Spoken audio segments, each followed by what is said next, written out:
A toddler sits on the floor of a modest apartment in Granada, Spain, 18 months old, barely speaking, yet his tiny fingers reach without hesitation toward a string of prayer beads among dozens of objects scattered before him. The Dalai Lama watches in silence. The child picks up a ritual bell, then a small drum, one after another, choosing only items that belonged to Lama Yeshe, a Tibetan Buddhist master who died 649 days before this child was born. The room holds its breath, because if the monks are right, if the ancient texts are correct, this Spanish baby is not meeting these objects for the first time. He is recognizing them. His name is Osel Hita Torres, and his story would become one of the most documented cases of reincarnation in modern history, followed by cameras, journalists, and scholars for over 2 decades. But this is not just a story about a child who passed an impossible test. This is the story of what happens when an 18-month-old is told he is the rebirth of a holy master, when a 6-year-old is taken from his mother's arms and flown across the world to a monastery in India, and when that same boy, years later, discovers Britney Spears and decides he wants something the monks never promised him, a normal life. This is the story of a boy trapped between 2 worlds, and it begins with a mother who had no idea that her pregnancy would change everything. Maria Torres was 32 years old when she discovered she was expecting her 5th child. It was 1984, and she lived in a small village outside Granada with her husband Paco, a construction worker with calloused hands and a quiet demeanor. They were not wealthy. They were not particularly religious, at least not in the traditional Catholic sense that dominated Spain, but they were searching for meaning, for peace, for something beyond the routine of bills and broken plumbing and children who needed shoes. That search had led them, years earlier, to a Tibetan Buddhist center in the mountains, and it was there, in 1983, that Maria met Lama Yeshe. Lama Yeshe was 61 years old, a Tibetan monk with a round face and a laugh that seemed to fill entire rooms. He had fled Tibet during the Chinese invasion, carrying nothing but scriptures and the weight of a destroyed homeland. He traveled the world teaching Buddhism, and when he arrived in Spain, Maria felt something she could not explain. A connection, a warmth.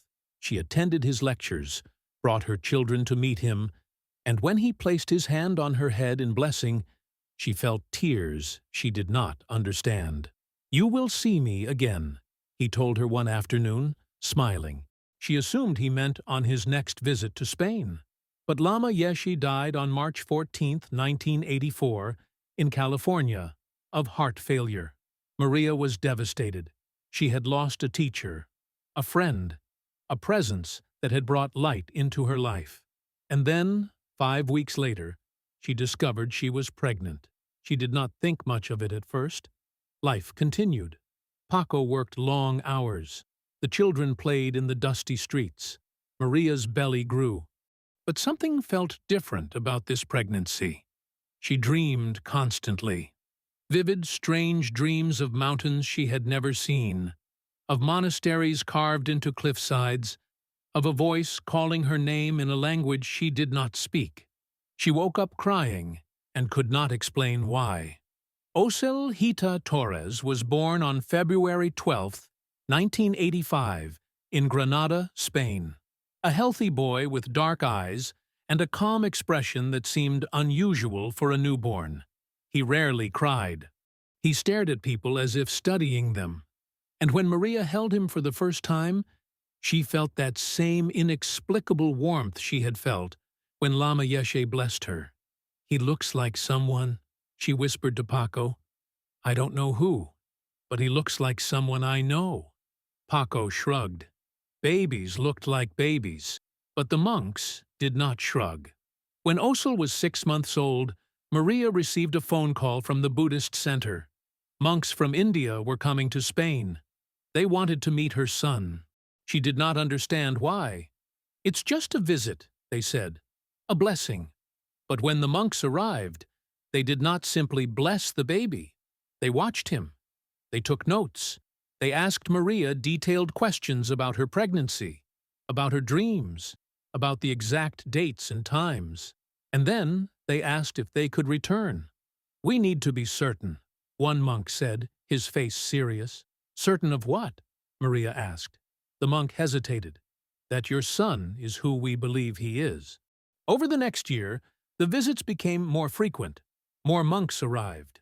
They brought objects, toys, bells, prayer beads, robes. They placed them on the floor in front of Osel, now a toddler barely able to walk, and watched as he crawled toward them. Every time, he chose the same items that had belonged to Lama Yeshe. Maria's heart pounded. This was not coincidence. This was not luck. Her son was 18 months old and could not yet form complete sentences, but he was choosing objects he had never seen, objects that had belonged to a man who died before Osel was even conceived. "Mrs. Torres," the head monk said quietly one evening, "we believe your son is the reincarnation of Lama Yeshe." Maria stared at him. Paco stood frozen in the doorway. The monk continued, "In Tibetan Buddhism, when a high Lama dies, his consciousness seeks a new body. We search for signs, dreams, visions, and then we test the child. Your son has passed every test. He has recognized Lama Yeshe's possessions. He has responded to prayers in Tibetan, and the Dalai Lama himself wishes to meet him." Maria felt the room tilt. This was not a blessing. This was a claim, a declaration. They were saying her child was not just her child. He was someone else, someone important, someone holy. "What does this mean?" she asked, her voice shaking. The monk smiled gently. "It means your son has a great destiny, and we would like to take him to India. But not yet. First came the official recognition. In 1986, when Osel was 18 months old, the Dalai Lama traveled to Spain. The meeting took place in a quiet room with white walls and wooden floors. Maria dressed Osel in a small red shirt. He sat on the carpet, surrounded by objects belonging to Lama Yeshe and objects belonging to other monks, deliberately mixed to confuse. The Dalai Lama sat cross-legged, watching in silence. Osel crawled forward. His tiny hands reached for a string of worn prayer beads, then a bell, then a small wooden drum. One by one, he picked up every item that had belonged to Lama Yeshe and ignored the rest. The Dalai Lama leaned forward, his eyes soft. He spoke to Osel in Tibetan, a language the child had never heard. Osel looked up and smiled. The Dalai Lama nodded slowly, then turned to Maria. "Your son is Lama Yeshe," he said simply. "There is no doubt." Maria burst into tears. Paco put his arm around her, but he too was trembling.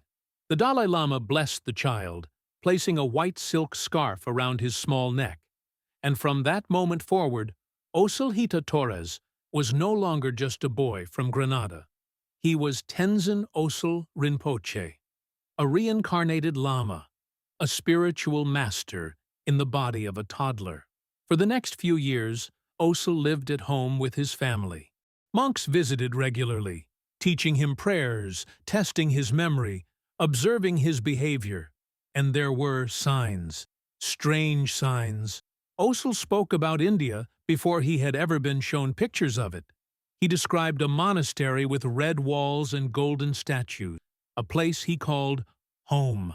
He cried when he saw photographs of Lama Yeshe reaching for the images and saying, "Me, that's me." Maria did not know what to believe.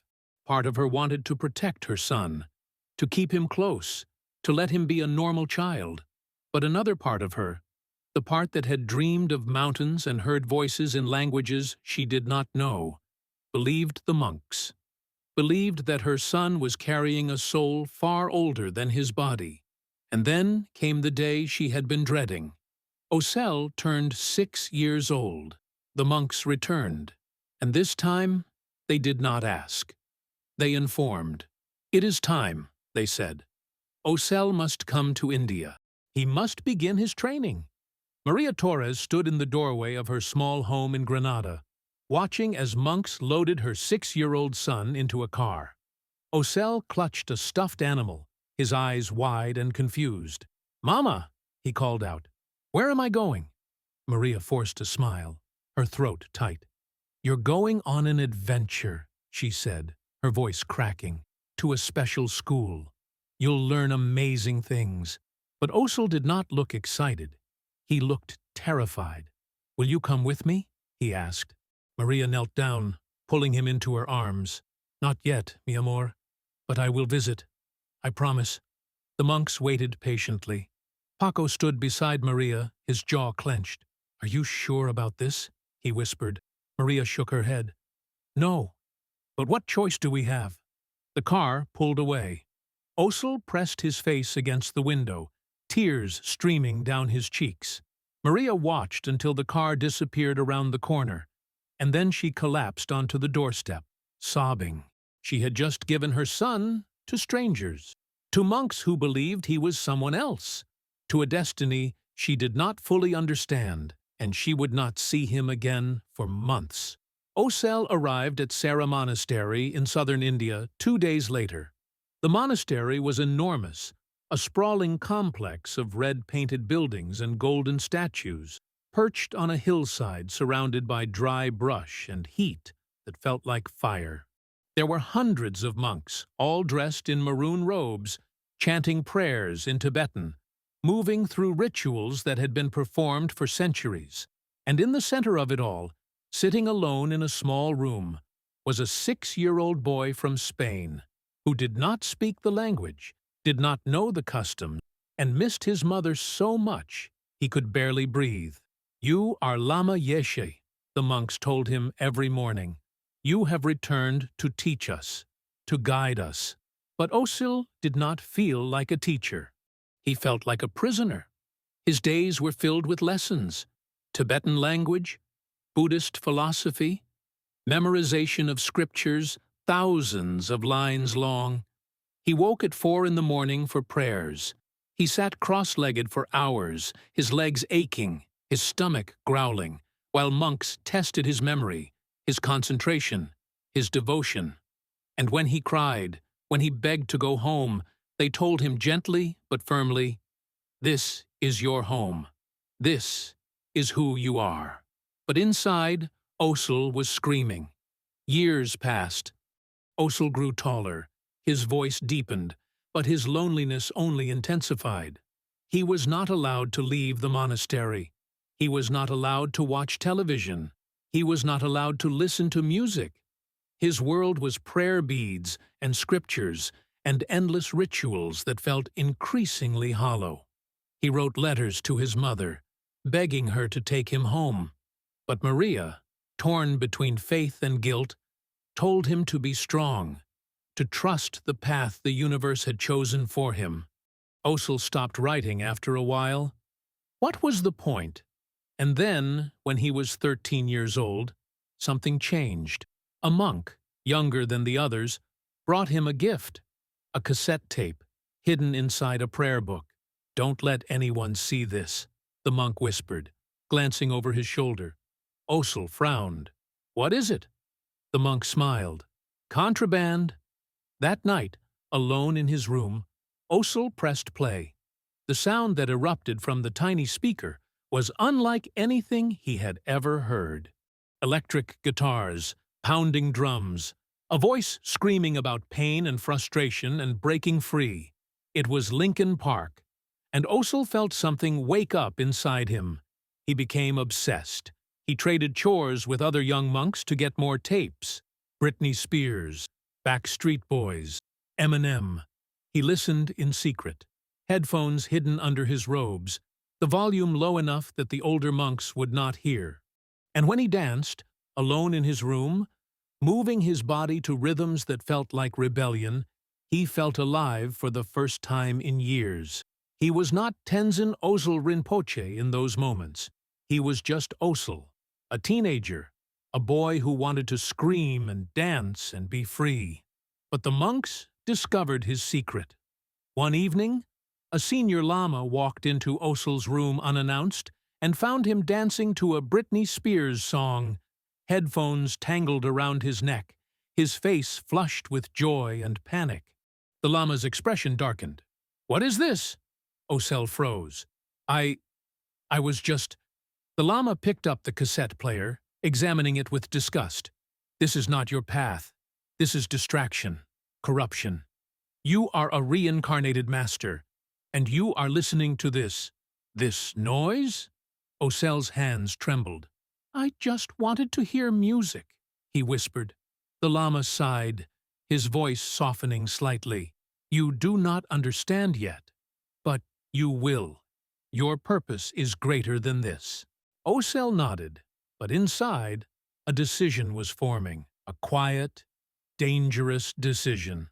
He would not spend the rest of his life locked in this monastery. He would not become the person they wanted him to be. He would escape. On his 18th birthday, Osel Hita Torres made a choice that would shock the Buddhist world. He walked out of Serra Monastery, boarded a plane, and flew to Ibiza, Spain. Not to visit family, not to study, but to party. He had spent 12 years in isolation, and now he wanted everything he had been denied. Music, dancing, girls, alcohol, freedom. He wanted to be normal. He wanted to be himself. His first night in Ibiza, Osel walked into a nightclub. The bass pounded through the floor, vibrating in his chest. Strobe lights flashed in chaotic patterns. Bodies moved in waves, pressed together, lost in the music. And Osel, who had spent his entire adolescence in silence, felt his heart race. "This is paradise," he thought. But an hour later, overwhelmed by the noise, the crowd, the heat, he stumbled outside, gasping for air. "No," he whispered to himself. "This is hell." It was too much, too fast, too loud. He had imagined freedom as joy, but it felt like drowning. Still, he did not go back to the monastery. He rented a small apartment. He got a job at a bookstore. He went on dates. He had his first kiss, and he described it years later in an interview with the BBC. "It was like being in paradise, not the nightclub. The nightclub was hell, but that kiss? That was everything I had dreamed of." He learned to drink coffee, to wear jeans, to argue about politics and movies and music. He learned to be ordinary, and for a while it felt like freedom. But the world did not forget him. Journalists tracked him down. Documentary filmmakers followed him through the streets of Ibiza, cameras rolling, asking him the question everyone wanted answered. "Do you still believe you are the reincarnation of Lama Yeshe?" Osel paused, looking directly into the camera. "Yes," he said quietly, "I do." The HBO documentary Osel captured the complexity of his journey. It showed him laughing with friends in a bar, then sitting alone in his apartment, staring at a photograph of the Dalai Lama. It showed him dancing at a music festival, then meditating at sunrise, his face serene and sad. He was not rejecting his past. He was trying to integrate it, trying to find a way to be both Osel, the boy, and Tenzin Osel Rinpoche, the reincarnated Lama, trying to honor the monks who raised him without losing the person he had become. In one interview, a journalist asked him, "Do you regret leaving the monastery?" Osel thought for a long time before answering. "I regret that I had to choose," he said. "I regret that no one asked me what I wanted. But I don't regret leaving, because now, for the first time, I am choosing my own path." The monks were heartbroken.